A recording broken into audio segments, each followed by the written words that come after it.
Parfait. Alors, bonjour, je m'appelle Pierre Lebel. Voulais vous souhaiter la bienvenue à ce webinaire. Donc, voici un peu le déroulement. Alors, je vais faire une courte présentation. Ensuite, le vice-président pour le Québec, Yvon Barrière, va s'adresser à vous. Et ensuite, ce sera le tour et vous les voyez à l'écran, de Jovanka Evic, qui est l'agent de santé et sécurité pour la FPC Québec, et Marc Bella, qui est l'agent de santé et sécurité pour la RCN. Ils feront chacun, c'est la même présentation, mais ils vont se la partager, qui dure environ une trentaine de minutes.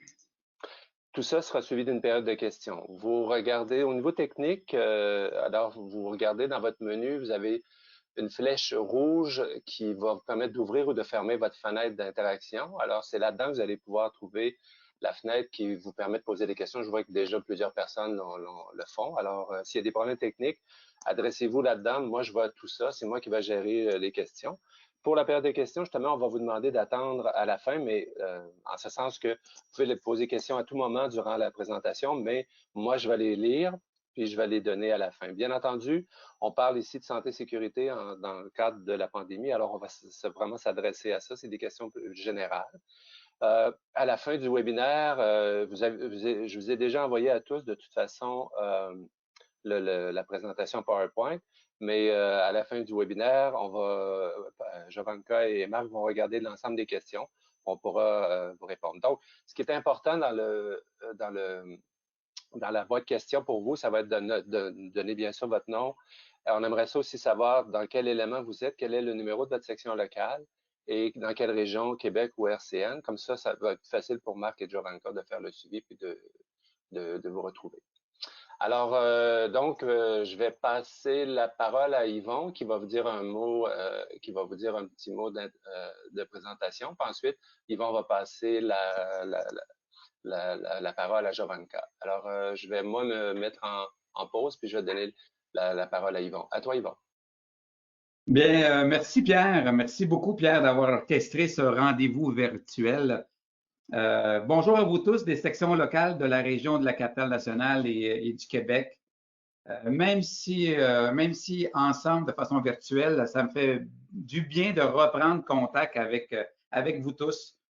On comprend tous le bien fondé du confinement, mais on se rend compte que les contacts humains, c'est quand même pas mal plus sympathique. On commence à s'ennuyer un petit peu d'être confiné. On n'est pas au bout de cette crise, hein. Vous savez, la santé publique nous le rappelle tous les jours. Il va falloir continuer à faire preuve de résilience, mais à travers cette crise qu'on aurait pu imaginer il y a un mois, à travers toutes les inquiétudes des travailleurs et travailleuses, il y a quand même des bonnes choses qui se passent. Je vais quand même prendre quelques minutes pour vous en parler, parce que je sais aussi qu'il y a beaucoup de questions qui reviennent, donc je vais essayer de tabler au moins là-dessus. D'abord, je tiens à vous dire que les canaux de communication au niveau de la FPC fonctionnent extrêmement bien depuis le début de la crise. À chaque fois, je vous le dis, à chaque fois qu'une problématique fait surface, le Bureau national est en communication directe avec le Conseil du Trésor et le ministre Duclos. La même chose se fait aussi auprès des institutions quand ça touche nos sections locales du milieu universitaire ou nos sections locales du secteur privé. Depuis le début de la crise, la FPC est intervenue sur plusieurs questions. L'accès au travail, les services de garde pour nos membres qui doivent toujours se présenter au travail, la définition de ce qui est un service critique versus essentiel, puis je vais y revenir tantôt, au plus encore récemment, l'accès au stationnement pour que nos membres puissent éviter le transport en commun pour leur sécurité. On a aussi clarifié les allées et venues à la frontière pour nos travailleurs étudiants qui ne sont pas résidents permanents. Et aussi, on a fait pression pour que les universités gardent leurs étudiants dans les résidences. Hein. C'était souvent la seule résidence qu'ils pouvaient avoir. De mon côté, puis à l'instar de Magali, on fait partie de plusieurs rencontres du comité national. On se rencontre 1, 2 puis 3 fois par semaine. Donc, on se tient au courant mutuellement de ce qui se passe au Québec, à la Capitale-Nationale, en Atlantique, en fait partout. Par la fin même, je suis en mesure de relayer les préoccupations qui viennent du Québec et Magali, des préoccupations qui viennent de la RCN. Par la suite, je me fais un devoir, moi, de partager l'information avec le Conseil québécois par appel conférence hebdomadaire. et aussi dès demain avec les dirigeants nationaux. On prépare d'ailleurs une première rencontre qui va regrouper tout le monde dans les 2 semaines, justement, éventuellement par un webinaire. Je pense qu'aujourd'hui, le mot-clé en ce moment, c'est définitivement l'adaptation. Donc, les mêmes lignes à peu près là, sont la même chose au niveau de la RCN, excusez. Pour ce qui est des questions qui ont surgi récemment au niveau des conditions de travail, je dois souligner la très belle et bonne collaboration qui s'est établie avec tous les VPR, les VPN et les dirigeants nationaux, autant dans la RCN que dans le Québec. Aussitôt qu'on a un problème, on se le partage, puis je vous le dis, on travaille extrêmement bien actuellement ensemble. La majorité des questions qu'on a reçues là, touchent beaucoup le télétravail, les services critiques et les congés 699. J'achève mon intro. Concernant le télétravail, vous le savez, là, tout le monde travaille de la maison quand c'est possible. Un certain nombre de ministères ont aussi activé leur plan de continuité des activités. Pour ceux qui ne peuvent pas être en télétravail et qui ne sont pas considérés comme services critiques, mais ils peuvent bénéficier des congés 699, qu'on appelle là, les autres congés. Ça veut aussi dire que les étudiants, les employés occasionnels et les employés engagés pour une période de 3 mois, donc les occasionnels, les déterres étudiants, peuvent bénéficier des mêmes choses. Il n'y a pas actuellement aucune mise à pied de prévu pour tout ce monde-là. Ces directives-là demeurent en vigueur jusqu'au 10, mais je peux vous dire qu'ils vont être évalués prochainement et qu'ils vont être remis jusqu'en mai. Ce qui est la notion des services critiques. Le gouvernement dit que c'est un service qui porterait un préjudice élevé ou très élevé à la santé ou à la sécurité et au bien-être économique des Canadiens et des Canadiennes et du gouvernement s'il était perturbé. Donc, les ministères ont eu la chance, ou la tâche plutôt, d'identifier les services critiques. La distinction à faire avec des services qu'on dit essentiels, c'est que les services essentiels, eux, sont les services qui doivent continuer à être fournis en cas de grève, ce qui n'est donc pas le cas présentement. Parlant de conditions de travail, je trouve très pertinent qu'on se parle aujourd'hui de santé et sécurité au travail. Il y a aussi beaucoup de questions qui concernent le refus de travail depuis le début de la crise. Dois-je déposer une 126, une 127, une 128, refus de travail, j'y vais pas, je me bats. Donc, on en est là aujourd'hui. On a eu des membres inquiets et avec raison. Et vous allez donc certainement trouver les informations utiles dans ce webinaire. Et avant de commencer, je voudrais remercier tous ceux qui ont participé dans les conditions très inhabituelles, là. Donc, je remercie Jovanka, Marc et Pierre d'avoir orchestré ce premier webinaire. Je pense qu'il va y en avoir d'autres. Donc, sur ce, mon intro est terminée. Jovanka, la parole est à toi. Parfait, merci. Je vais donner justement le contrôle à Jovanka. Ça va peut-être prendre une seconde ou deux. Et merci Yvon. Alors, Jovanka, tu devrais... voilà, je pense que c'est à toi maintenant. Tu peux y aller. Oui, bonjour. Donc, bonjour tout le monde. Bienvenue à ce premier webinaire. Donc, c'est un webinaire qui est présenté actuellement dans toutes les régions de la FPC. Et donc, Marc et moi, nous allons vous le présenter ce matin, ce midi. Donc, un petit instant, je partage. Est-ce que vous voyez? Juste me dire si... Oui, ça fonctionne très bien, Jovanka. Parfait. Merci. Donc, les objectifs de ce webinaire, premièrement, brève définition de ce qu'est la COVID-19. Et, hop, voyons. Excusez, là, j'ai des petits problèmes techniques. Énoncer les responsabilités de l'employeur. Attendez, là, je m'ajuste, c'est mon premier. Énoncer les responsabilités de l'employeur durant les pandémies en examinant le Code canadien du travail et la loi sur la santé et la sécurité du travail du Québec. Dresser les droits et responsabilités des employés en matière de formation, d'information, de précaution et d'équipement de protection individuelle. Et dégager les mécanismes de soutien et de correction en cas de problème au travail, y compris le droit de refuser d'exécuter un travail dangereux. Donc, brève définition de la COVID, ça a été abondamment abordé là, dans les médias. Les coronavirus, les cas sont une grande famille de virus communs pouvant typiquement causer une maladie légère comme le rhume.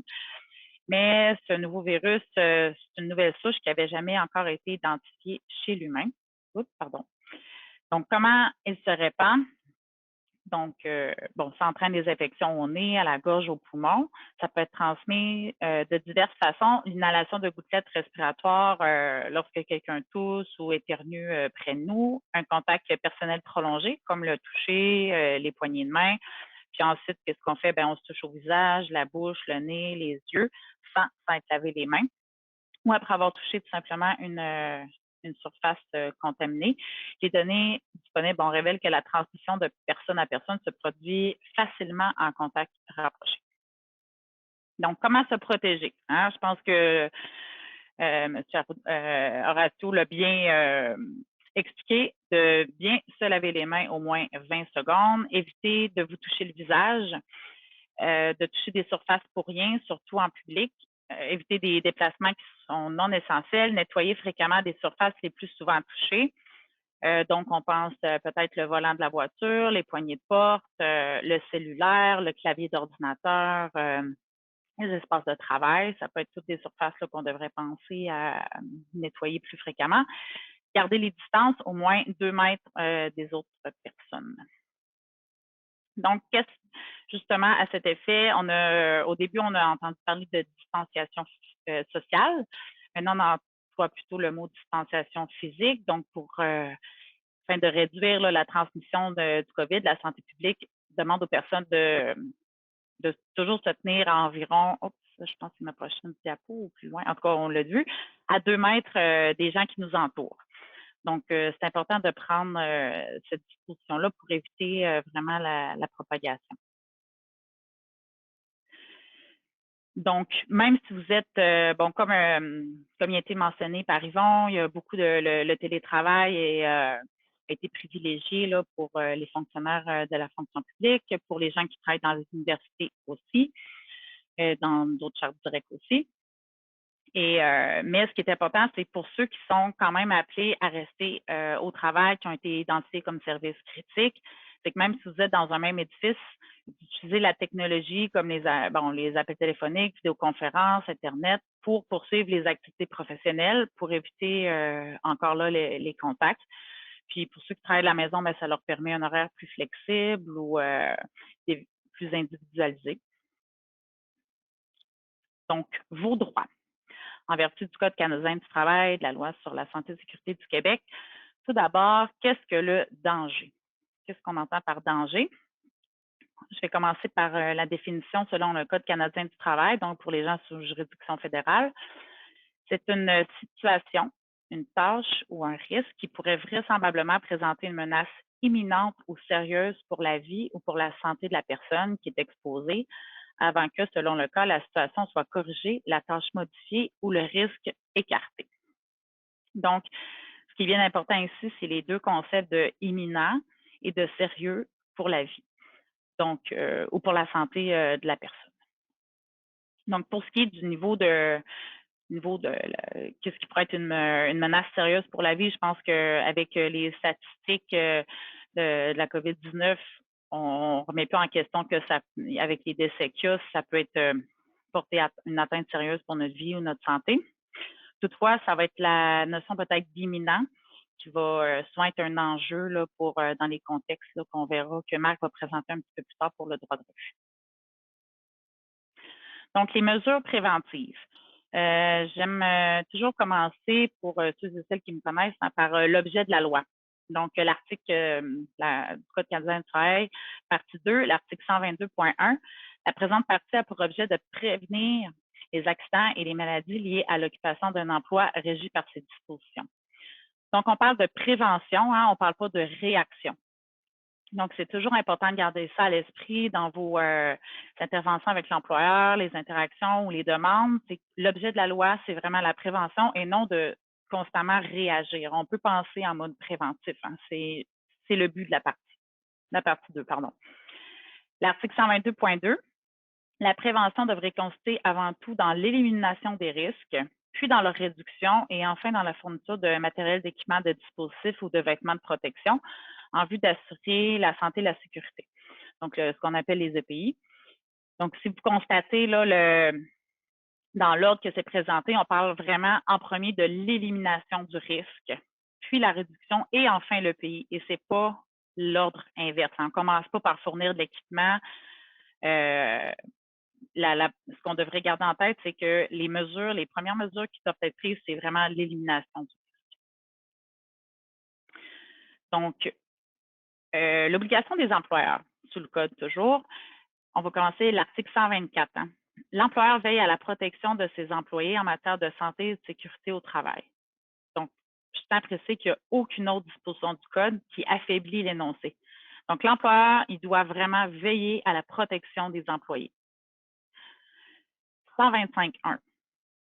Donc, dans le cadre des obligations générales définies à l'article 124, qui est de veiller à la protection des employés, comme on l'a dit, l'employeur est tenu, en ce qui concerne tout lieu de travail, placé sous son entière autorité ainsi que toute tâche accomplie par un employé dans un lieu de travail ne relevant pas de son autorité, mais dans la mesure où cette tâche, elle, en relève. Donc, ça peut être, vous pouvez associer ça à au télétravail. Donc, un petit instant. Donc, je nommerai pas toutes les obligations parce que dans le code, il y en a 3 pages et demie, mais seulement quelques-unes peut-être un peu plus pertinentes pour la situation qui nous préoccupe.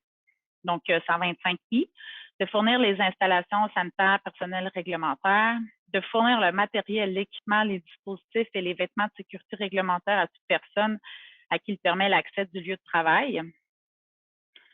Donc, toute personne, c'est pas seulement nos collègues, les supérieurs, c'est vraiment toute personne, là. Donc, qui accède au lieu. De veiller à ce que l'aération, l'éclairage, la température, l'humidité, le bruit et les vibrations soient conformes aux normes réglementaires. 125Q, d'offrir à chaque employé, selon les modalités réglementaires, l'information, la formation, l'entraînement et la surveillance nécessaires pour assurer sa santé et sa sécurité. S, de veiller à ce que soit porté à l'attention de chaque employé les risques connus ou prévisibles que présente pour sa santé et sa sécurité l'endroit où il travaille. Y, de veiller à ce que la santé et la sécurité des employés ne soient pas mises en danger par les activités de quelques personnes admises dans le lieu de travail. Encore là, on parle de quelques personnes qui soient admises. Donc, si vous, tous vos collègues, actuellement, pour ceux qui sont en service critique, qui sont sur les lieux de travail, ben, vous respectez les règles, tout est conforme, vous êtes à 2 mètres, vous avez un équipement qui est approprié, mais là, il y a des personnes qui rentrent dans le lieu de travail, que ce soit, je sais pas, je dis le facteur ou d'autres personnes de d'autres agences, ministères, d'autres employeurs, des sous-traitants. Ces personnes-là, l'employeur doit veiller à ce que ces personnes-là ne mettent pas en péril votre santé et votre sécurité. Z, de veiller à ce que les employés qui exercent des fonctions de direction, de gestion reçoivent une formation adéquate en matière de santé et sécurité et soient informés des responsabilités qui leur incombent sous le régime de la présente partie, dans la mesure où ils agissent pour le compte de l'employeur.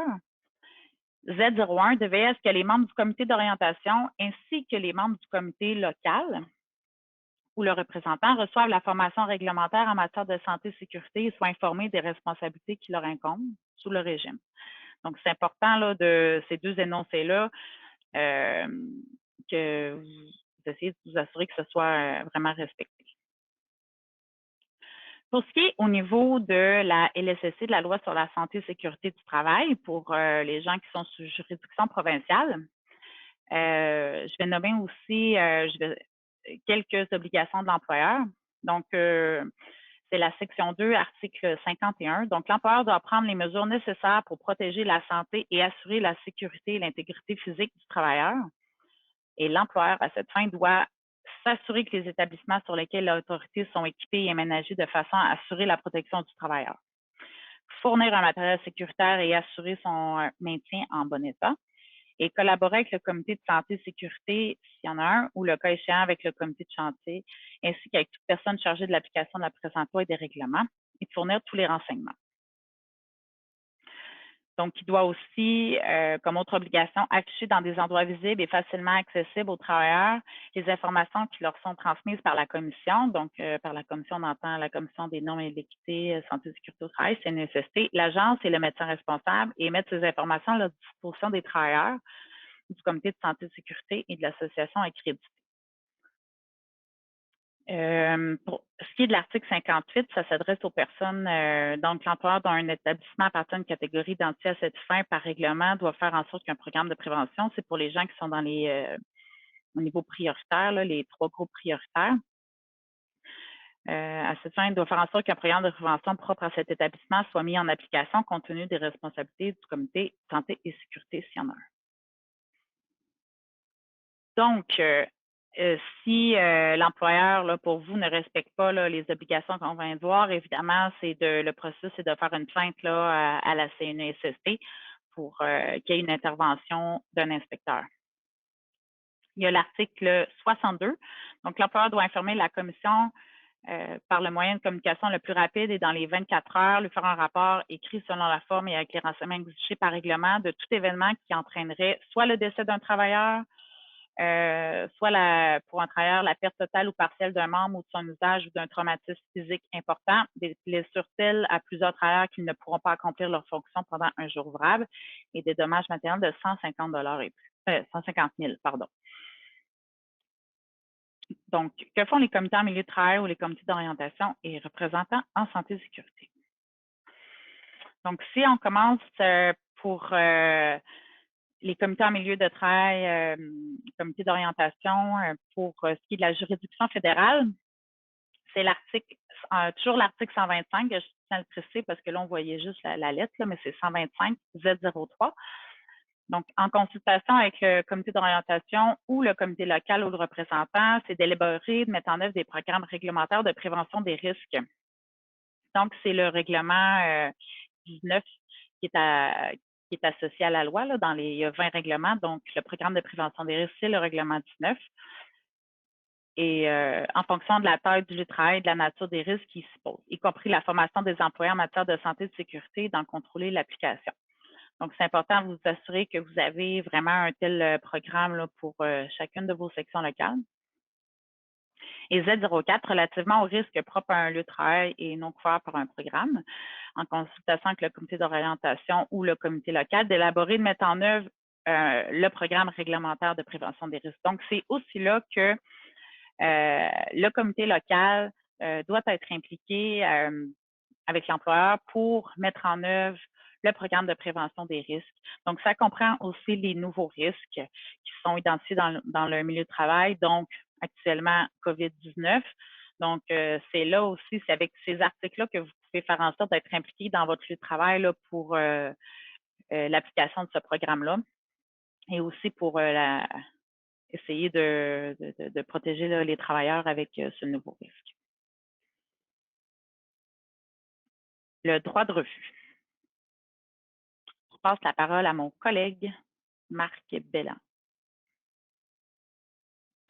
Alors, merci Jovanka. Bonjour à toutes et tous. Jovanka, tu peux avancer la présentation, s'il vous plaît. Merci.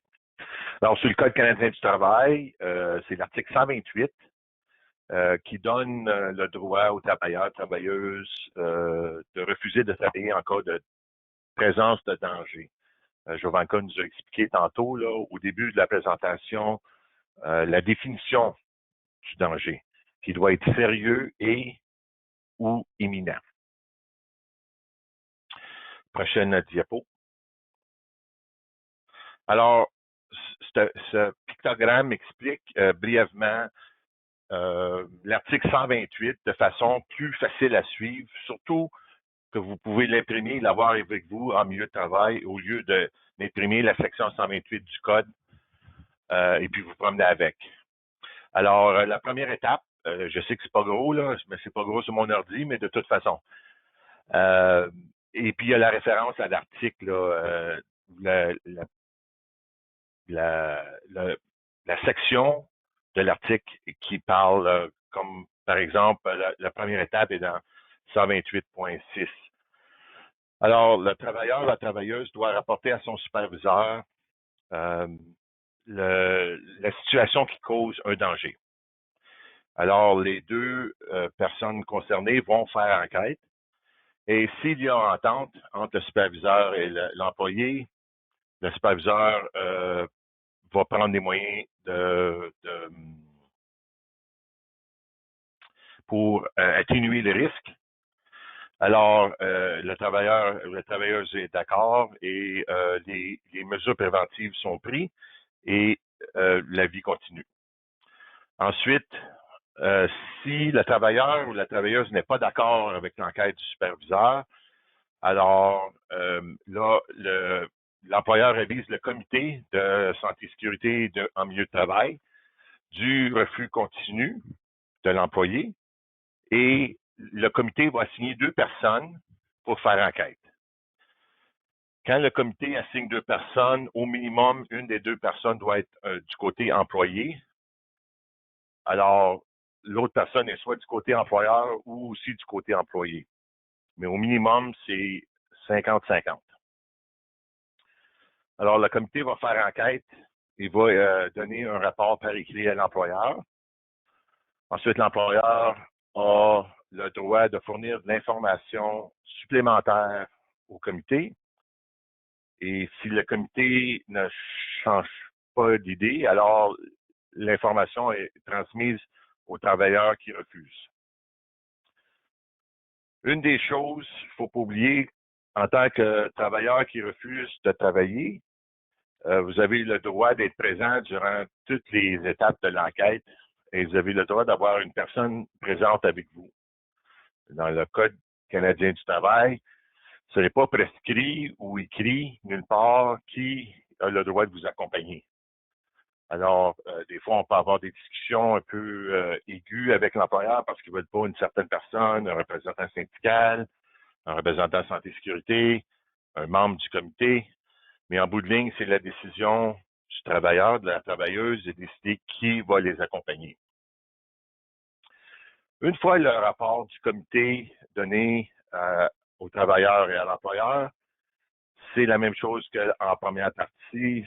Si le travailleur est d'accord avec les mesures préventives qui sont mises en place, supposons que le comité dit que oui, il y a un danger. Si l'employeur accepte cette décision, l'employeur décide de mettre des mesures préventives en place, le travailleur est d'accord, alors le problème est résolu et le travail reprend. Si le travailleur n'est pas d'accord soit avec la décision du comité, la décision de l'employeur, ou les mesures préventives prises ou non prises par l'employeur, alors vous avez le droit de maintenir votre droit de refus. Ce qui veut dire maintenant que l'employeur doit aviser le programme du travail d'un refus maintenu du travailleur. Alors là, une fois que le programme du travail est avisé, là, eux vont décider s'ils vont décider de faire enquête. Une fois cette décision prise, s'ils décident de faire enquête, ils vont assigner un agent ou une agente à faire enquête. Et puis ensuite, la décision de l'agent ou l'agente est finale. Sauf que vous avez un droit d'appel si vous n'êtes pas d'accord avec la décision. Je ne passerai pas au travers du droit d'appel aujourd'hui, mais évidemment, c'est important que si vous avez des questions en cours de route, que vous contactez Jovenka ou moi pour qu'on puisse vous appuyer dans le processus. On peut-tu avancer la diapo, s'il vous plaît? Alors, dans la loi de santé et sécurité du travail du Québec,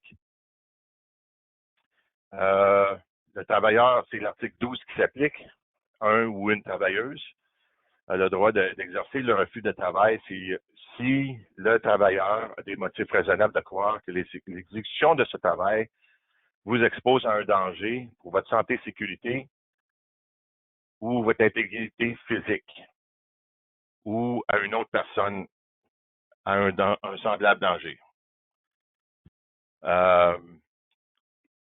Tel qu'indiqué sur la diapo, si vous avez des questions sur le droit de refus du Code canadien ou celui de la loi, la LSST, alors, s'il vous plaît, contactez un des deux bureaux régionaux.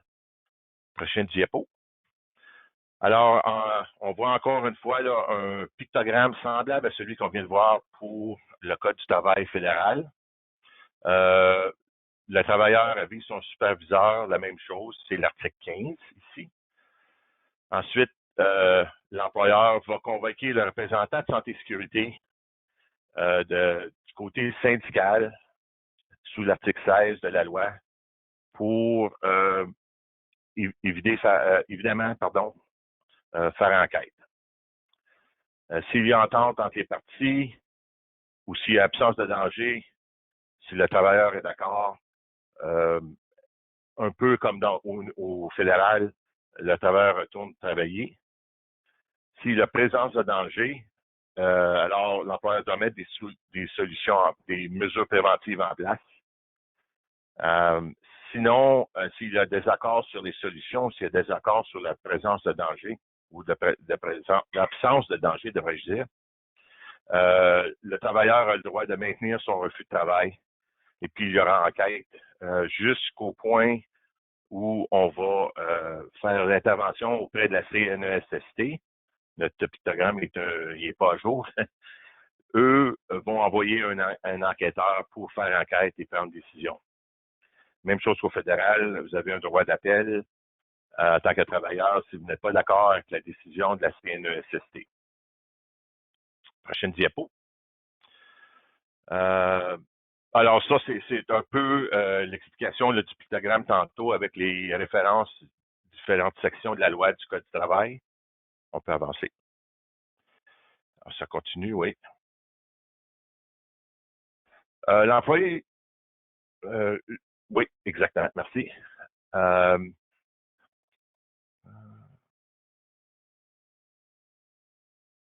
Oui, s'il y a plusieurs employés qui font le même refus de travail, évidemment, durant une enquête, on ne veut pas 25 personnes, surtout dans les temps qui courent, dans un endroit restreint ou un endroit où on ne peut pas avoir la distance sociale. Alors, le Code, préalablement, donnait la permission aux travailleurs de choisir une personne comme porte-parole et cette personne va être présente à l'enquête au nom de tous les gens qui refusent.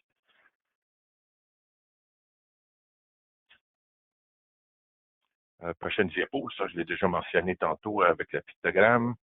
La même chose. Encore. On va... Oh, juste reculer un. Risque inhérent. Alors, l'article 128.2 dit que un travailleur, une travailleuse au niveau fédéral ne peut exercer son droit de refus si le droit de refus met la vie de quelqu'un directement en danger ou si c'est une condition normale d'emploi. L'employeur doit vous en informer par écrit et si l'employé est d'accord, alors le refus de travail prend fin et l'employé retourne travailler. Des exemples à ça, ça serait par exemple un pompier dans une de nos aéroports. Alors, si lui ou elle exerce son droit de refus de travail, ça pourrait vraisemblablement mettre la vie de quelqu'un d'autre en danger. Alors, il pourrait y avoir l'argumentaire que c'est une condition normale d'emploi. Évidemment, si l'employé n'est pas d'accord avec la décision de l'employeur, le droit de refus continue. C'est ce que, mais ça va aller au programme du travail pour une décision. Mesures disciplinaires. Alors, sous la section 147 du Code, il est interdit à l'employeur de congédier, suspendre et ainsi de suite, de prendre des mesures disciplinaires contre vous parce que vous avez exercé vos droits sous le Code du travail. Si c'est le cas, il y a la section 133 qui vous explique comment porter plainte au le tribunal d'appel des relations de travail de la fonction publique, là, des employés de la fonction publique. Là, je ne sais pas si c'est la bonne terminologie, mais par contre, il y a un processus d'appel ou de plainte. Et puis, évidemment, si on arrive à ça, s'il vous plaît, faites signe à Jovanka ou moi-même, on va vous aider avec le processus. Juste pour dire, c'est série le voyons, j'allais le dire là. Des relations industrielles, Conseil canadien des relations industrielles. Merci, Jovanka. Je faisais une traduction là, du mot anglais, puis j'avais le nom du tribunal en anglais dans ma tête aujourd'hui. Alors, pour la lutte contre les infections, évidemment, chaque milieu de travail, puis certaines des choses qui sont déjà là sont déjà sous le code ou les règlements, là, disons, pour les lieux d'aisance et les installations de lavage de mains. L'employeur doit vous fournir un emplacement où vous pouvez vous laver les mains. L'employeur doit fournir du savon et doit aussi vous fournir une manière d'assécher les mains. Évidemment, si c'est pas possible d'accéder aux installations pour laver les mains fréquemment, alors un désinfectant à base d'alcool. Évidemment, un nettoyage plus fréquent avec des savons antibactériels par les services d'entretien ménager. Un système de ventilation en bon état. C'est important de s'assurer que le système de ventilation fonctionne bien pour sortir toute l'air qui pourrait être contaminé là, du milieu de travail. Équipement de protection individuelle, lorsqu'il n'y a pas d'autre option, c'est important, comme Jovanka mentionnait tantôt, sous l'article 122, c'est le dernier moyen de défense contre les travailleurs. Alors, évidemment, si malheureusement c'est le cas, on peut penser aux agents des services frontaliers. Alors, eux, ils pourraient être apportés de l'équipement de protection personnelle, mais il faut s'assurer que cet équipement de protection personnelle-là est en bon état et elle fonctionne et elle est utilisée comme recommandé par le manufacturier. Aussi, l'employeur doit vous former sur les risques qui sont présents au milieu de travail. Ils doivent aussi vous former comment utiliser l'équipement de protection personnelle si vous devez en utiliser. Prochaine diapo. Alors, la fameuse question d'essentiel ou critique, Yvon en a parlé tantôt. Évidemment, la définition du Conseil du Trésor, je ne la lirai pas là. Mais la différence, c'est que l'essentiel, c'est en cas de grève et critique, c'est pour les situations dont on vit dans le moment. Si on n'est pas d'accord avec la décision de l'employeur, évidemment, on vous invite à contacter vos sections locales ou vos éléments ou le bureau régional pour qu'on puisse vous aider à déterminer si la décision de l'employeur est raisonnable.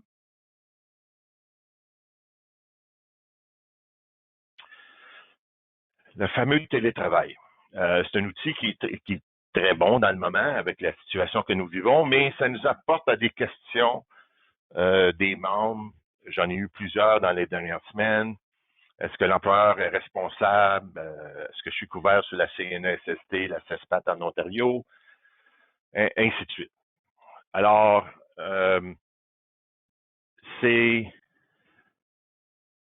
il y a beaucoup de questions qu'on ne peut pas répondre parce qu'il n'y a pas beaucoup de jurisprudence dans les tribunaux ou même avec le programme du travail, puis j'imagine avec la CNESST du niveau provincial, où on a eu des cas de problématiques avec du télétravail. Je suis au courant que dans certains employeurs ont livré de l'équipement de bureau à la maison pour les membres qui devaient avoir une chaise ergonomique ou avoir un bureau, ainsi de suite, l'ordinateur, un écran de plus, ainsi de suite. L'employeur ne peut se désister de sa responsabilité légale sous l'article 124-125 du Code, mais comme j'expliquais tantôt, on n'a pas beaucoup de jurisprudence là-dessus, fait que c'est un milieu qui est très, très gris au lieu d'un milieu qui est noir et blanc dans le moment. On va avancer.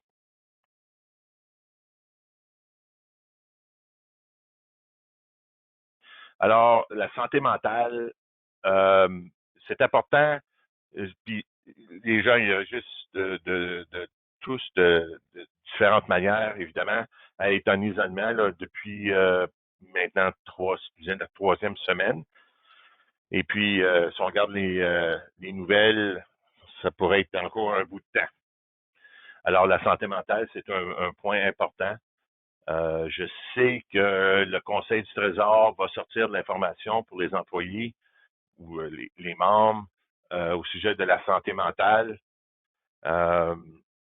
Et puis ça, c'est des suggestions que vous pouvez suivre et puis que vous pouvez recommander aussi aux membres au sujet de la santé mentale. Il y a évidemment aussi le Centre canadien d'hygiène et santé et sécurité au travail, qui est une bonne ressource, qui ont une série de formations et de publications qui sont gratuites présentement, dû à la situation que nous vivons au pays. Alors, c'est une autre ressource que nous pouvons utiliser là-dessus. Prochaine. Bon. Ben ça, c'est des liens qui peuvent vous être utiles à aider aux membres ou à vous-même pour les questions de santé et sécurité, refus de travail dont on vit présentement. Parfait. Merci, Marc. Alors, c'est Pierre à nouveau. J'ai plusieurs questions, mais avant, je vais profiter je vais reprendre le contrôle je vais vous montrer justement ce que ce Marc donc fait état. Je vais aller ici. Donc, on a plusieurs documents dont on vous a fait état. Donc, il y a le site de la FPC, le site national, qui a plusieurs questions-réponses sur la COVID-19, bien entendu. Vous avez le site du gouvernement du Canada qui est mis à jour très fréquemment aussi, qui donne différentes informations sur la maladie. Bien entendu, vous avez ici le site qui la loi, le Code canadien du travail, la partie 2, la loi sur la santé et sécurité. Même chose pour celle du Québec. Alors, tout ça, inquiétez-vous pas, là, tout ça, vous avez les liens qui vont être fonctionnels à l'intérieur du PDF qui vous a déjà été envoyé, puis on vous les renverra. On parlait du Centre canadien d'hygiène et de sécurité au travail, donc là aussi, il y a beaucoup d'informations. Radio-Canada a publié récemment justement le télétravail à ce moment-ci, comment on peut organiser rapidement son poste de travail à la maison avec le moins de soucis de santé et sécurité possible. Et finalement, si vous allez sur le site de la FPC Québec, il y a déjà une foire aux questions là, qui ont commencé à être répondues. Alors ça, grosso, c'est assez des informations qui sont là. Et là, donc, je vais demander à mes collègues de répondre aux questions. J'en ai une première qui vient de Marie-Hélène Nadeau. Marie demande, est-ce qu'il y a une règle touchant les comités locaux de santé et sécurité? En ce sens, est-ce qu'ils sont requis au niveau local et à combien de temps doivent-ils durer? On leur donne combien de temps pour qu'ils soient fonctionnels, surtout actuellement dans le cas de la pandémie? Alors, je ne sais pas si Marc ou Jovanka pouvez intervenir là-dessus.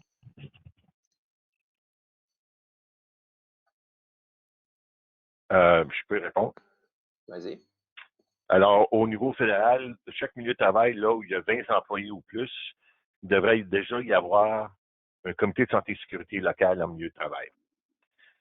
Alors, j'espère qu'on ne pense pas où on fait face à une situation là où on crée un comité de santé et sécurité en milieu de travail présentement pour faire avec la crise. Ça prend quand même un bon bout de temps pour un comité pour qu'il soit fonctionnel.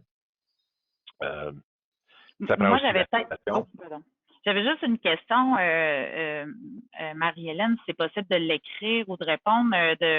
Tu viens de quel milieu? Fédéral, provincial? Marie-Hélène, vous pouvez y aller, je vous ai mis votre microphone. Oh. Allez-y. OK. Je viens de Montréal, le comité de santé et sécurité locale du 400 Youville. C'est parce que j'avais une question. Dans le passé, on avait mention que c'est obligé de garder un comité de santé et sécurité en place, même quand dans le cas de crise. Il y a un temps limite où s'il y a une crise. Mais il ne parlait jamais d'un cas de pandémie. Ça fait qu'on est comme... Je suis comme pas sûre combien... Mais vous êtes un employé fédéral. Ma question, c'était plutôt, est-ce que vous êtes un employé fédéral ou provincial? Fédéral. OK. Oui. Bien, comme disait Marc, là, il y a un comité qui est là en permanence, puis il y a des réunions qui doivent être tenues Oui, là, il y a à des l'année. réunions. Oui, il y en a, mais ça a été question d'annuler les réunions parce que c'était pas considéré essentiel ou important pour ce temps-ci. Puis je me demandais juste si jamais on tombe à être annulé au mois de mai ou au mois de... Il y a des réunions obligatoires, tant de rencontres par année, je crois, c'est 10 ou 9 rencontres obligatoires. Et puis je me demandais si jamais il faut en annuler, s'il y a une obligation d'en avoir une pareille. Merci, Marie-Hélène. Jovanka? Ben, comme il a été mentionné, là, le comité là, doit participer, que ce soit une crise, une pandémie, que ce soit une rampe ou des enquêtes ou comme il a été mentionné, là, les articles que je vous ai donnés au début, là, le comité doit prendre part active, doit participer dans cette situation-là. Là. Donc, je m'explique mal là, qu'il vous ait tenu à l'écart ou que vous n'êtes plus du tout à partie là-dedans. Ce sera quelque chose qui pourrait être discuté peut-être de façon plus spécifique là, en dehors ici du forum, mais pour y répondre plus spécifique pour votre situation. Mais si on répond d'une façon générale, puis qui peut éclairer aussi les autres participants, vous devez, comme il a été expliqué, c'est dans les obligations de l'employeur aussi que le comité prenne part là, aux situations qui touchent la santé et la sécurité des travailleurs.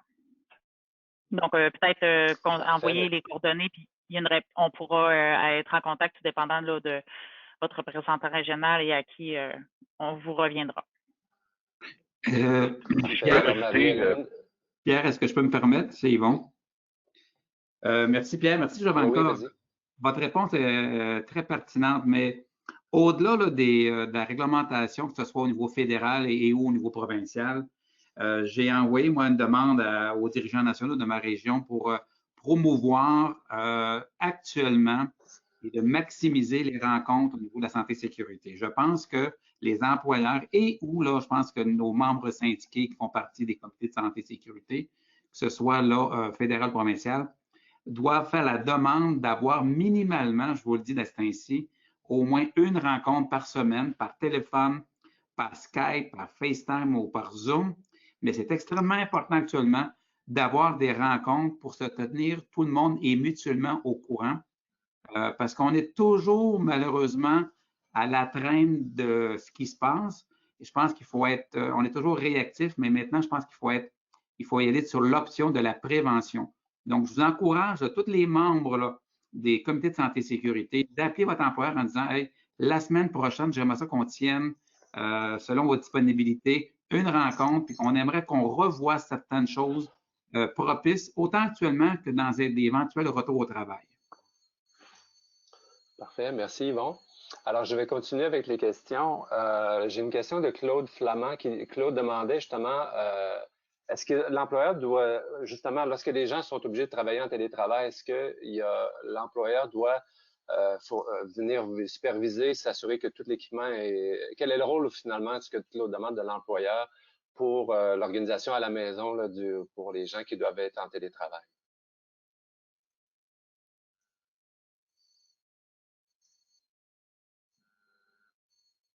Alors, qui de Marc ou Jovanka va? Marc, vas-y. Est-ce qu'on peut savoir région et section locale, s'il vous plaît? Un instant, je vais demander à Claude. Claude, vous pouvez y aller.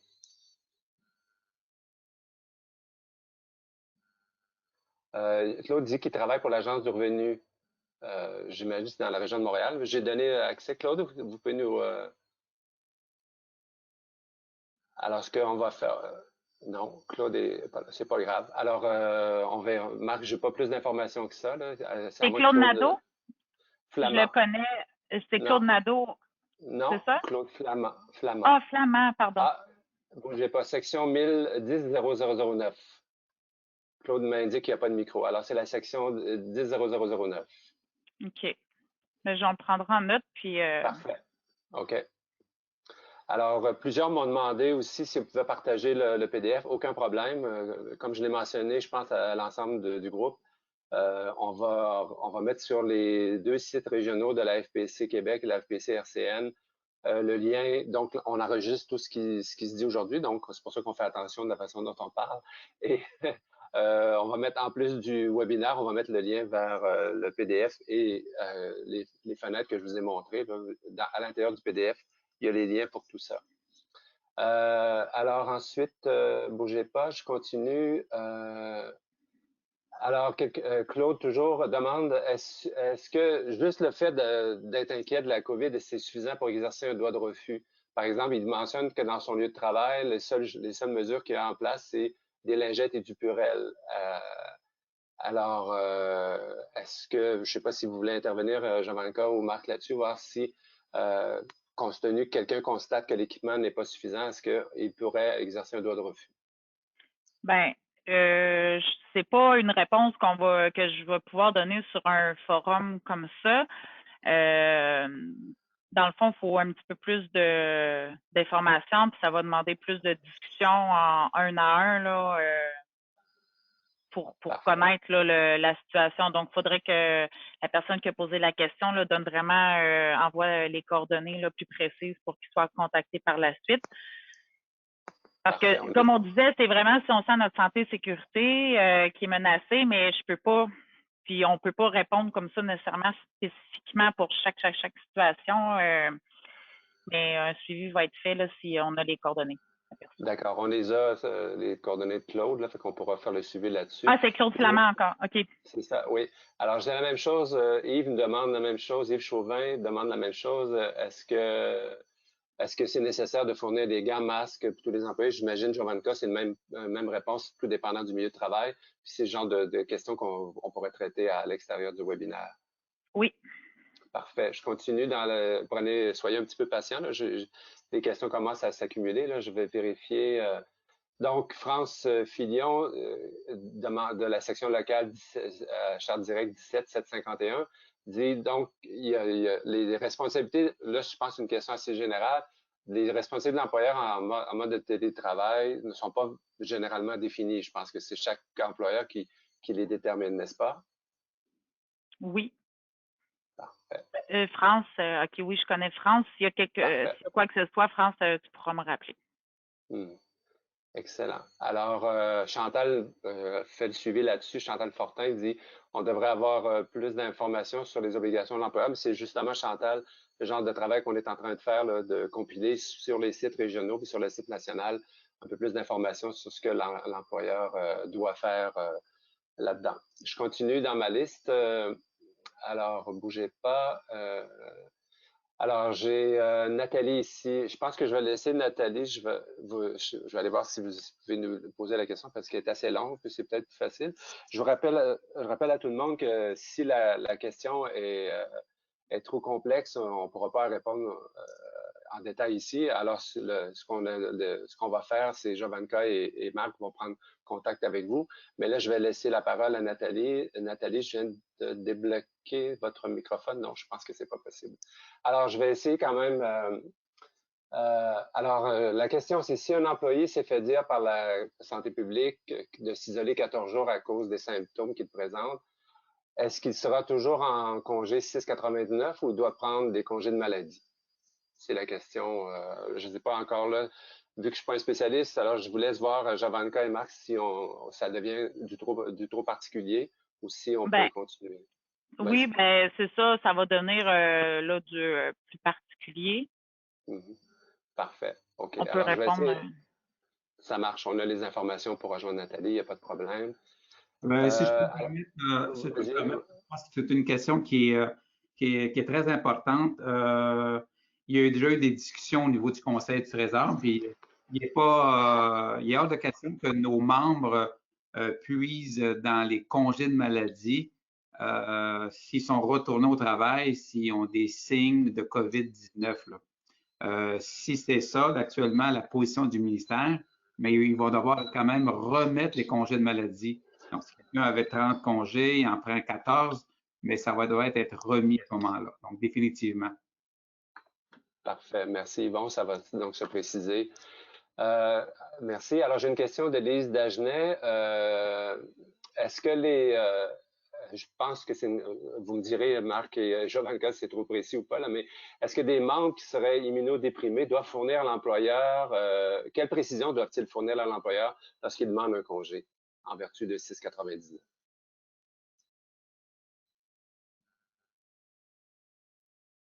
Si je peux y aller, Oui. comme la question préalable, c'est une question plutôt convention collective.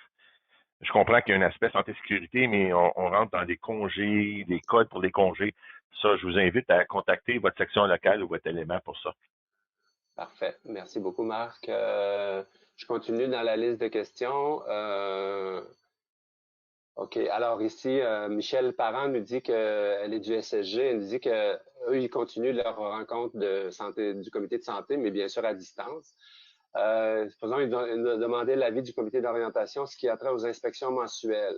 Est-ce que tout ça, on peut présumer que c'est suspendu jusqu'à temps que les milieux de travail soient ouverts de façon normale?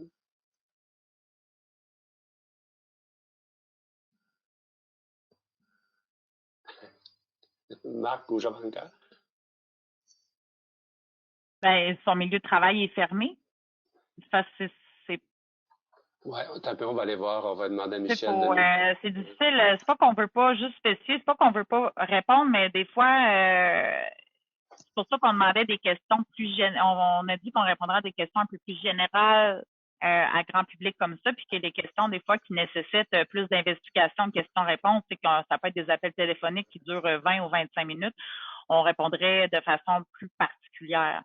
Parce que là, mais c'est ça, donc c'est pas qu'on veut pas répondre, c'est juste que il y a des sujets qui peuvent des fois nécessiter un petit peu plus d'investigation. Donc OK.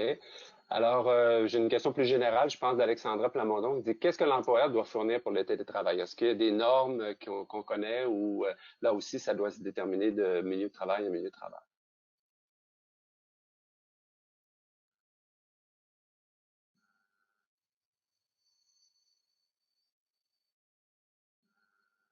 Comme il a été mentionné un petit peu plus tôt pour le télétravail, c'était quelque chose qui existait des fois à plus petite échelle ou dans des conditions plus sporadiques, mais là, dans comment je pourrais dire, un grand déploiement comme ça, comme disait Pierre un petit peu plus tôt, on est vraiment à travailler là-dessus et comme pour confirmer Yvon, le national aussi travaille avec l'employeur pour, comment je pourrais dire, clarifier puis débloquer ce sujet-là. Puis en tout cas, moi, pour l'instant, moi, j'ai pas plus d'informations que ça à donner. Je sais pas, Marc, si toi, t'en as d'autres, mais c'est sûr que aussitôt qu'on va avoir plus de développement sur ça, on va revenir parce qu'il y a aussi la question de la durée qui est pas vraiment c'est nouveau pour tout le monde, là, à une aussi grande échelle. Là. Marc, est-ce que tu veux ajouter quelque chose? Non. Non, c'est bon. Là, j'ai une question. J'ai une question, là, compte tenu de mes connaissances limitées, je pense qu'elle est assez générale. On va voir. Elle vient d'Antoine Vien qui dit est-ce qu'un employé continue d'être rémunéré pendant un refus de travail? C'est en vertu du Code canadien du travail. La réponse est oui. L'employé doit être rémunéré durant le processus au complet jusqu'à la décision du délégué du ministre. Ensuite, si la décision du délégué du ministre n'est pas favorable, l'employé n'a pas le choix que de retourner travailler. Et s'il décide de ne pas retourner travailler, il ne sera pas rémunéré, il peut faire face à des mesures disciplinaires. Parfait, merci beaucoup. Ensuite, bougez pas. Quelqu'un, Réal Tessier, nous demande est-ce que on peut nous trouvons que la sécurité pour nos confrères ou consoeurs est en danger, est-ce que nous pouvons déposer un droit de refus en leur nom? Ça, Marc, je pense que tu peux nous aider. Non, ah. OK. Mais non, un droit de refus, c'est un droit qui est individuel. C'est différent d'un PRIP, qui est le processus de règlement interne des plaintes. Ça, selon 127, ça, on peut le faire pour quelqu'un d'autre. On peut le faire pour notre milieu de travail, pour un autre confrère, mais le droit de refus, c'est vraiment un droit qui est individuel et c'est la personne elle-même qui doit le déposer pour elle-même. Parfait, merci. Je continue. Excuse Pierre, j'aimerais rajouter quelque chose. Oui. Aussi, il faut que vous fassiez face au danger pour exercer votre droit de refus. que je veux préciser, c'est que vous ne pouvez pas exercer votre droit de refus de la maison. Parce que vous n'êtes pas en milieu de travail. Alors, il faut que vous soyez en milieu de travail pour exercer votre droit de refus. Parfait, merci pour les précisions. J'ai Étienne ici, il travaille à Service Canada. Est-ce qu'il peut obliger l'employeur à lui fournir un masque si on lui demande de se rendre sur le milieu de travail?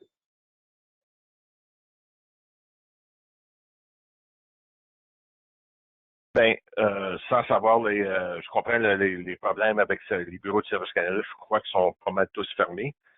De ce que j'ai vu dans les médias sociaux et puis dans les nouvelles, la première chose, c'est à l'employeur de faire l'évaluation des risques avec la participation du comité de politique et la participation du comité de santé et sécurité locale.